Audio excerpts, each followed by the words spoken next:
What do you say, everybody? Welcome to the Cubs Baseball Channel. And obviously, this is some big-time breaking news right here, so I wanted to jump on with you guys and talk about it. Cody Bellinger fractured his rib last night at Wrigley, running into the bricks and the ivy, and he is going to the IL. So broken rib, fractured rib. You got to give the guy credit for going all out. I think that's one of the things we all loved about him. But this time it backfires. Pete Crow-Armstrong is coming to replace him. So Pete Crow-Armstrong coming up and Cody Bellinger going to the IL. We're going to get into that right here on the Cubs Baseball Channel. Like and subscribe. Give us a thumbs up. That's a way of saying, hey, you appreciate what we're doing here, or you're a Cubs fan. And make sure you subscribe. I want you to be a part of this. All right, let's get this thing going.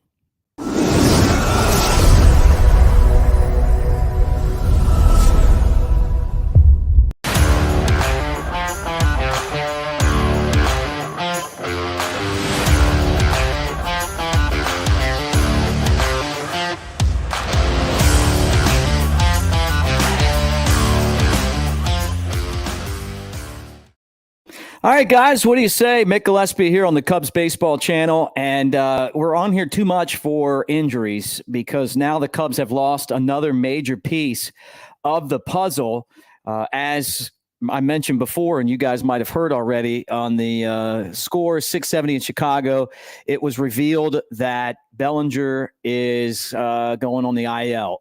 Broken rib, fractured rib, whatever you want to call it. But it happened last night when he was running back and tried to make a catch against the brick wall, and the brick wall didn't give. He seemed like he was in pretty good spirits after the game. And then obviously they did x-rays. I guess they came back. Remember last night they came back negative, but he said he was having problems breathing. That is a sign that you have a broken rib, fractured rib, or whatever. And that's the case. So the move is to switch him on the roster with Pete Crow-Armstrong. So, we'll see what happens. And you guys in the comments section, Lars, you're right. I hope he brings his bat this year. What about this list of Cubs now that are on the IL? I mean, he joined Seiya Suzuki, Cody Bellinger. I mean, this is an entirely different team, it feels like, with two of your best players out. I mean, you're talking about 2 and 3 in the batting lineup, not available. So, we're going to need Christopher Morel to pick things up. And for the Cubs, it's I mean, this is part of the season. I mean, when you don't make the team in spring training, the whole thing is, you're going to be called on, and, we're not even out of September. I mean, we're not even out of April yet. And we're talking about a rash of injuries. So the best players on the team are out. When you talk about Justin Steele, and then you add him to Seiya Suzuki and Cody Bellinger. So we'll see if the Cubs can figure it out. It's going to take some other guys to jump in and, and make a presence felt. But Bellinger, this year, you felt like he was just getting it turned around. That home run that he hit yesterday was the one where I was like, man, that swing is right on par with what you want. Bellinger, former MVP, he's 28 years old, as you know, played 22 games this year. He was starting to get an uptick, 5 home runs, 17 batted in, a 226 batting average. He's a slow starter. And, you look over his last 7 games and his OPS was over 1,200. So, I mean, he was starting to get it figured out. And now he's going to be out. So how long does it take to come back from a fractured rib? According to the average, it's 50 days. So that's more than it's like a month and a half, almost 2 months, depending on how fast he heals.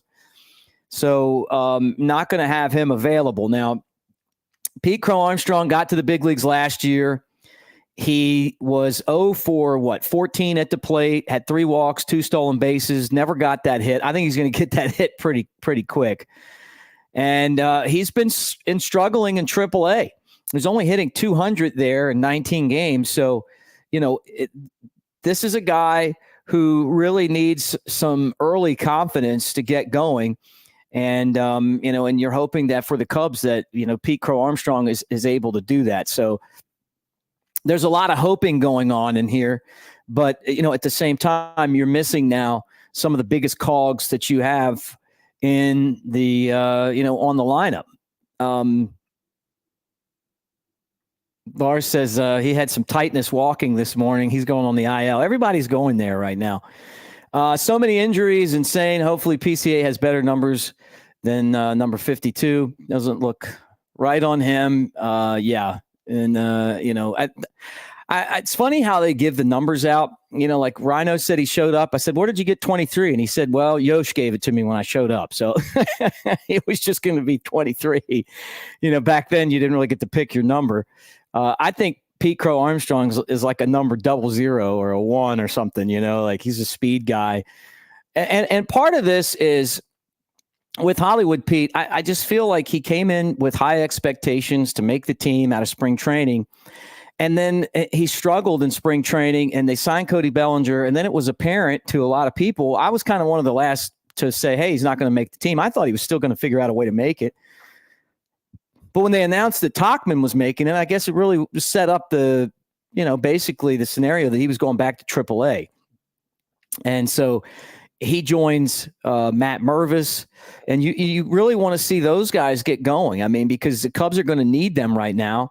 And this is what we talked about before. You have a stacked farm system where you're talking about some elite prospects. Now it's time to see what those guys can do with someone like Craig Counsell compared to, the biggest problem that we had with David Ross last year, at least one of them, was, just dealing with young players and making them comfortable, right? Mark says that he feels like PCA is too eager, doesn't have the patience. That's a problem with a lot of young hitters, to be honest with you. My biggest worry about Pete Crow-Armstrong, the guy I call Holywood Pete, is that he's going to be like Albert Almora Jr., in that Albert Almora came up and he was a really good, highly touted prospect. But the problem is that he just swung too much. And you get to the big leagues and those guys take advantage of you if you don't take walks. If you're not up there patient and, hey, if they're not going to throw me a strike, then that's fine. But I don't even think Pete Crow-Armstrong's gotten to that point yet where you're even looking at him going, hey, this guy's up here right now and he's going to do some damage, right? So you're looking at fractured ribs. And so I'm guessing that this is going to be a pretty long stint for PCA. And this is an opportunity for him to try to get back on track after, what happened last year, because he had a great season and then he got to the big leagues and struggled really for the first time. But he can hit. He's got good hands, real quick wrists. They were trying to change his swing some. And I was kind of curious about that because the guy had success until he got to the big leagues. And it just really felt like he was just trying to figure out the pitching more than he had some kind of issue swinging at with whatever his swing was, but Pete Crow-Armstrong, you're talking about a guy who's 5'11", he's 184 pounds. He is on the Cubs 40-man roster. He was a first-round pick in 2020 out of Harvard Westlake High School in L.A., talking about a very, very prestigious part of town. His parents are both actors. You guys know that. His mom was the mom on Little Big League. So how ironic is it that he got up to the major leagues? He is a first-round pick by the Mets in 2019, and then the Cubs got him in the Javi Baez trade, just kind of recapping how he ended up with the Cubs, and he's the top Cubs prospect. It was 2022 that he made his first year run with the Cubs in the minor leagues, 101 games. He was amazing, hit 312, had 32 stolen bases, and he had 20 doubles, 10 triples, 16 home runs. I mean, he's a table setter at the top of the lineup when he gets things going, and that was with South Bend and Myrtle Beach. And then last year, maybe a little ambitious looking back on promoting him out of Double-A. But all told, he batted .283 last year with 26 doubles, 7 triples, 20 home runs, 82 runs knocked in. He was a scoring machine. It seemed like he scored runs in every game, and he just about did that, 98 and 107 games played. And then he went to the major leagues last year, and that's when he kind of stumbled for the first time. But he only had 19 plate appearances and 14 at-bats, right? So he was 0 for 14. But Willie Mays started out like 0 for like something like that, 14, before he got his first hit. So it takes time. Now, what worries me a little bit is that he's only gotten 16 hits and 79 at bats in Iowa. And so I'm not watching those games every day to tell you what is going on there. You know, if I'm watching, I can say, hey, man, the guy's swinging at bad pitches. Sometimes you see guys and they hit the ball hard and they hit it right at players and it looks bad in the box score. And then some guys you have that'll hit, you know, have a real high batting average. And then when you go back and watch, it's a lot of scratch singles and luck, you know, and that stuff catches up with you. So, this team, Randy says it, this team needs speed. Some of you guys have gotten in the comment section with me and said, hey, and even Anthony on the channel has asked me before, hey, do you think that we need to steal more bases? Do you think we need to run a little bit? Yes, I do. And I think this guy helps you. Jake, you're right. He's coming in, and the thing that last year we had very high expectations. I'm one of them because I'm a big believer in this kid. I think he can play. I just do. And I don't think that he's ranked number one because all the experts got it wrong. He's not a top, 15 in in Major League Baseball prospect by mistake. You're talking about the best defender in all of minor league baseball last year, number one. Now, could there be some other guys that are better? All those awards are subjective. But look, man, it still puts him in the top 10, even if you want to be like, well, somebody got overlooked. He won a Gold Glove the year before, and then he was the best. So at that, when he gets comfortable, he's going to be able to play defense that is better than what you have right now, and you have pretty good defense. You're talking about an outfield that has two guys on the IL, okay? Your two best guys. Your starting right fielder, Seiya Suzuki, and now your starting center fielder. But don't forget that Ian Happ didn't even play over the weekend because he's got a hamstring issue that he's fighting. So this gives you somebody that's out there that can run, that can get it done, and that's going to come in hopefully with, and that this is going to be the case with Craig Counsell. Just go out there and do the things that you do. Don't worry about the results. We saw it with Ben Brown. He did an amazing job of getting Ben Brown out there. Hey, I put him in a spot to succeed. Don't put the pressure on him. I don't want the guy to think about starting, right, with Ben Brown. So he didn't. So he put him in a relief spot in a game that the Cubs were losing. Morel kicked the ball around a couple times, and he ended up giving up a bunch of runs. Next time out, we need him to start. So what do? Luke Little starts. Or opens, as they call it this day and age. And then you bring him out. And then after that, they started him, and he was great. Now he's coming out of the bullpen, and he's great, right? He's got the confidence now. And this is a game of confidence. Sometimes you hear people, I don't want to call anybody out, but there's one person in particular. I hear him on TV, and they're talking about, all Morel needs is confidence. No, he doesn't. He needs technique. He needs experience. He needs to just make plays in spots where he hasn't made them before over and over and over again. No, it's not confidence. Ben Brown needed confidence. Go out there and play your game. Pete Crow-Armstrong needs your confidence. Just because somebody gets on and talks doesn't mean they know what they're talking about. And, I've spent 40 years around baseball, and, it's like one of those things, at this point in your life, it's just inbred in you. And that's why I'm telling you guys, like when I say that Nelson Velasquez is a good player, it's not that I'm trying to make anybody look bad. It's just, I'm telling you, I've seen 20 years of prospects coming and going. Guys that are like Josh Vitters, where you're going, this guy can't play. He's a good dude, but he just can't play at that level. Or, Nelson Velasquez, where you go, yeah, man, this guy can play. But there's people that are more experienced than me that do it every day and get it right and wrong. I mean, it's just the nature of the beast. You're talking about human beings, right? But, but Pete Crow-Armstrong's got it. I'm telling you, he's got it. I don't know what that necessarily means in the big leagues, but he's good enough to go up there and contribute right now. And Kurt says that the last 10 games at Iowa, he's hit the ball hard. His defense has been outstanding. Earlier, he was frustrated, and I agree. He experienced failure in a lot of different ways this spring. First thing is he showed up. He's got the blue hair. Which I told you guys, like, I don't care what your hair looks like. I really don't. But when you make that statement you got to deliver. The best example that I can tell you is when Tim Wilkin, who's on our channel, and we'll get back with Tim real soon and do a MLB baseball Cubs, or an MLB scout podcast. You're talking about a former scouting director.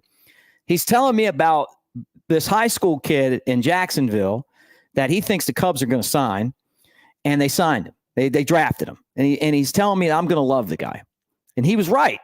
But then I see the guy on draft day, and he's got a tattoo of a Major League Baseball, like this, the emblem, like this thing right here on the back of his neck. And I'm like, now, what are we doing here, Then when he started playing, you know what? You're like, okay, I see what we're doing here. You can do that. But you do that, you better be damn good. And when you come in with blue hair as a 21-year-old rookie, you better come in there and get it done. And he didn't. And I think that kind of sent this right off the bat to me. I'm like, is it an omen? Does it matter? Well, it does matter a little bit. When I heard Carter Hawkins talking about he didn't like the haircut on WGN on the Cubs TV broadcast on Marquee, there's something to be said about that. And what's to be said is that when you're young and you're trying to break in, the best thing you can do is watch Owen Casey. Just go in and speak with your bat. Run bases, make all the plays. And it just kind of felt like from that point on, and I'm sure he had high expectations. They end up re-signing Bellinger. He would have been the center fielder had Bellinger gotten that $300 million contract that they were talking about, or whatever it was that Boris wanted. If Boris wouldn't have struck out 5 times. But we got him back. We wanted Bellinger back, and that kind of put him in the minor leagues, and I'm sure there's a mental aspect of it. I believe, though, that this is a situation where it does matter about confidence. I think this is a confidence factor. And Rojo, I will love Javi Baez until the day I die. I love him. I love him as a person. Met his sister, met his family in Jacksonville. I still love him. I wish that he was better. I wish that he was playing better baseball. There's a special spot, and the two guys that were the two best I've ever broadcast games I've ever seen are him and Chris Bryant. Plain and simple. But anyway, yeah, so we all love Javi, and we want to see him. But I'm just saying my first impression, it was like I didn't know who he was. I just see him on TV, and I'm like, man. And then you meet him, and you see him, and you get it. Like, okay, yeah, man, this is that guy. But you got to be able to perform like that, or you the perception isn't the same, So that was my point. But Pete's going to be great. It's just a matter of how long until he gets to that point where he's comfortable. And he the light bulb goes off for him.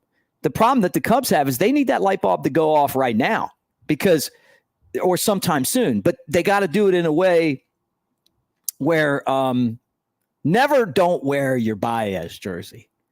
Never. You always wear a Baez jersey. I've got one too, but my son's got Billy Williams. My son's got Billy Williams jersey because Billy's my guy. I love Billy. We got Rhino everything because I worked with Rhino and I love Rhino.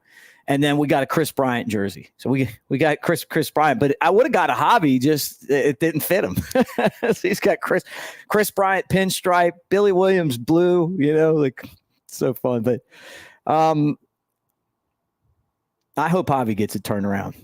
It just and I know you're going to get into this Javi thing, but I don't think that Javi wants to be in Detroit. I wish that Javi was still with us, just selfishly. But going back to the outfield, let's get into this outfield now. You're talking about an outfield that is depleted. So you got Ian Happ, who is I thought he was going on the IL. Missed Saturday twice because it was a doubleheader. Missed Sunday. Off on Monday, he comes back, but how healthy is he? You got Mike Tauchman, who had his best game as a Cub, I thought, yesterday. The 2 home runs. And he's done some good stuff over the years, or over last year, made the great catch last year, had some big hits. But I thought yesterday he just looked right. He kind of looks locked in now. And then after that, I mean, what do you got? And you got to start figuring out now, like where you're going to go. Does this mean Patrick Wisdom's going to be playing a lot of outfield? I mean, that's a scary thought. But I like him better in the outfield than in the infield just because he can do less damage to you. That is awesome right there, Ron Santo. Wayne Randazzo, you guys know Wayne.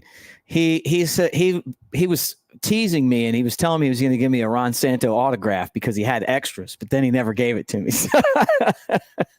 if you see him, be like, I heard you get, he's an Angels TV guy anyway now, but look, man, I heard you were threatening Mick with an autograph Santo ball, and then you didn't give it to him.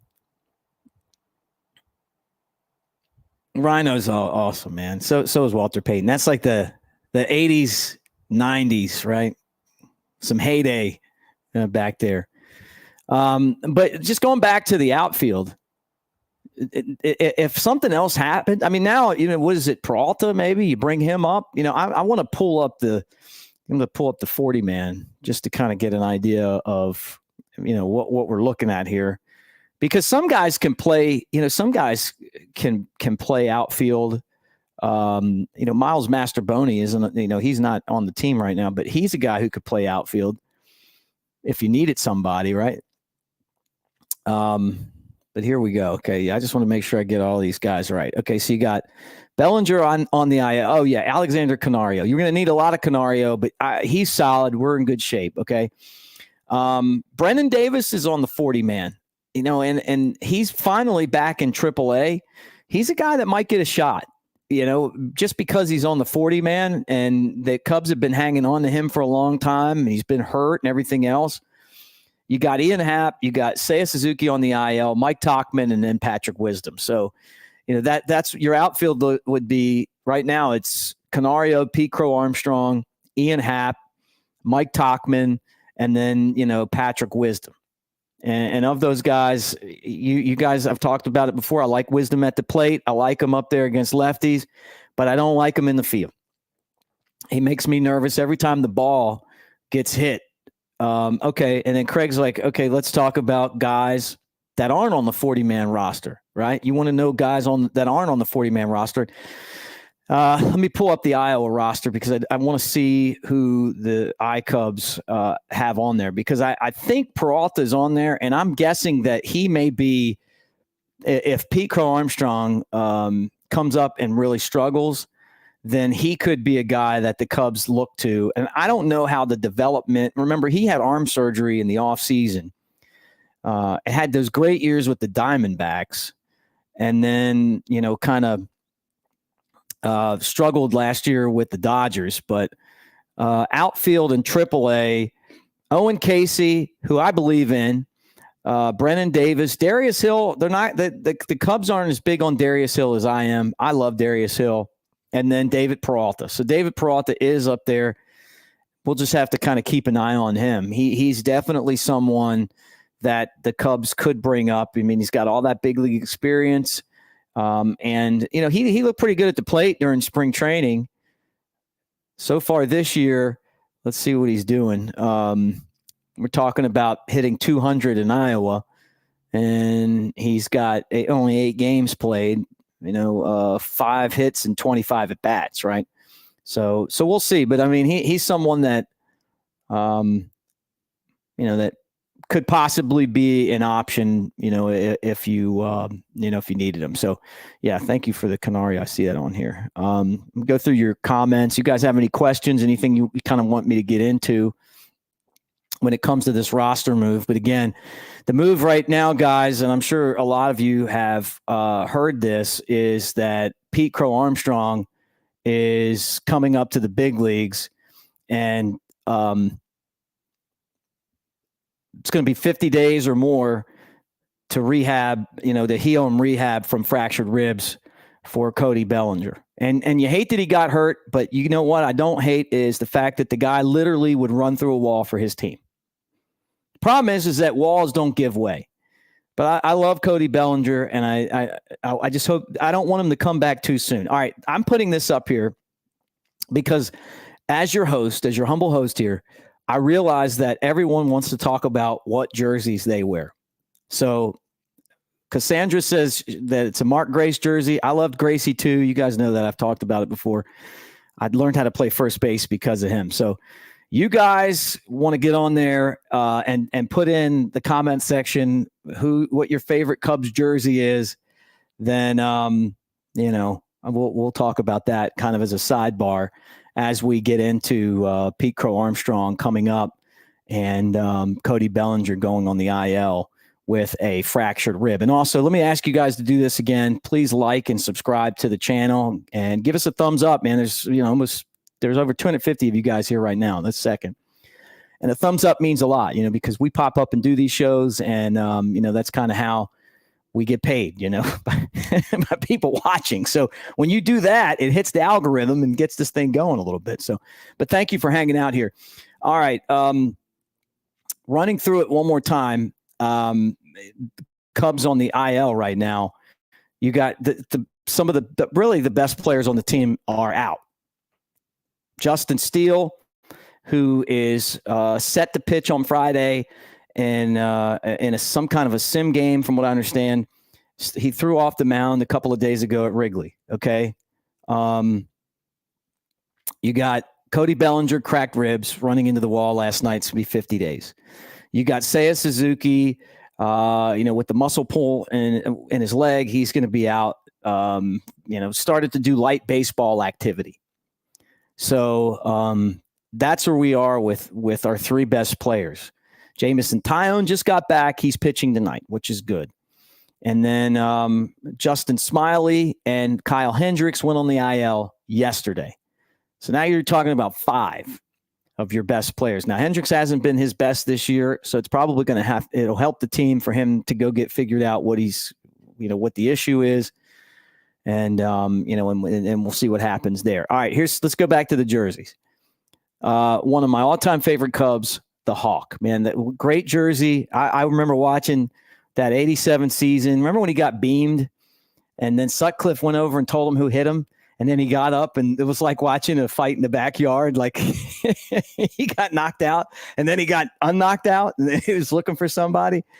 Yeah. And Jeremy brings up Merriweather. Thank you. Merriweather, another guy who was one of the best Cubs relievers last year. He's on the IL. So, you're talking about a whole host of guys that are on there. And I saw where somebody just put that they have a Rhino and a KB jersey.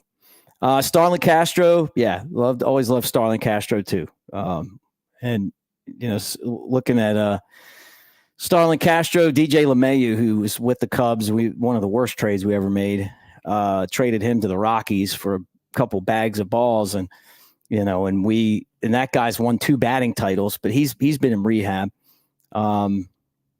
Rojo Cube says, Bryant Rizzo, number 47. I remember those. Don't you miss those days, the Rizzo days? And now these guys kind of, like trying to reestablish themselves. But I'm going to tell you some advice that Rhino said to me before about one of the teams he managed. He said, you're going to be better for having gone through what you're going through at the end. And I think that this is going to make the Cubs a better organization. The fact that they're having to do all of this, the fact that they're having to figure out how they're going to win without their best players. It's putting these young players in a spot where no one's looking over their shoulder. They just got to go out there and perform. And if the organization has gotten them ready for this chance, then they ought to be ready. And I think that they have. So I'm looking forward to that aspect of it. Matt Mervis, didn't get a hit last game. He'll get a hit, right? It took Michael Busch a little bit to get going, but you know what the thing that Michael Busch never had with the Dodgers? That was the confidence and understanding that he had a spot. And I think that that's really important as you try to do this. You want to tell your guys, hey, here's a spot for you. You're good to go.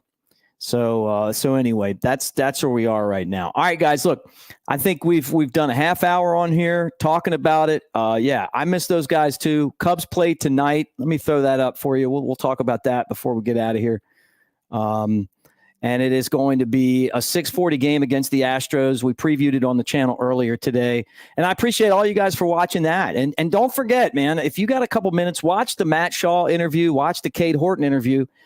If you guys don't want to watch them, I'm not going to do them. But if you want to watch them and it's good content for you, then I'll do it, right? And because we've got some other guys, James Triantos hit 2 home runs yesterday. Kevin Alcantara, we could talk to him. The guy's on fire right now. These are all names that you're going to hear in the future. So if you're interested in content and you want to watch some of the top prospects that the Cubs have in this stack system and put the videos up, make sure you watch them and share them with your friends too. Like other Cub fans, that are in like fantasy leagues, strat leagues, and they're like, hey, I want to know about this guy, or who's going to help me later on down the line. Those are guys that can help. And tonight, Tyone for the Cubs, 1-0 record and a 1.80 ERA. That was after his first time out. So he's going to be facing the Astros, an old school rivalry at Wrigley Field. All right, guys, thanks for hanging out. Like and subscribe. Go Cubs, and yeah, thank you. That's what I want to hear right there. Enjoyed the Horton interview. Yeah, that's all I want to know. Just watch it. It takes a lot of coordination to do this with all the other stuff I'm doing. So, but if you guys want to watch them, that's what I'm saying. I'll do it. But you just got to make sure that we get views on it, or I'm not gonna. That's what this whole thing's about. So you guys tell me with whether you watch it or not. But hey, man, grab a cold beer tonight if that's what you do. That's what I'm going to do. Sit back and watch this game, and let's see what these young guys can do. Because I'm pretty confident in Craig Counsell. I think he's going to get it done, and I think the Cubs are too. Anyway, thanks for hanging out, guys. Go Cubs! Let's beat the Astros tonight, and let's hope that everybody can stay healthy through the game.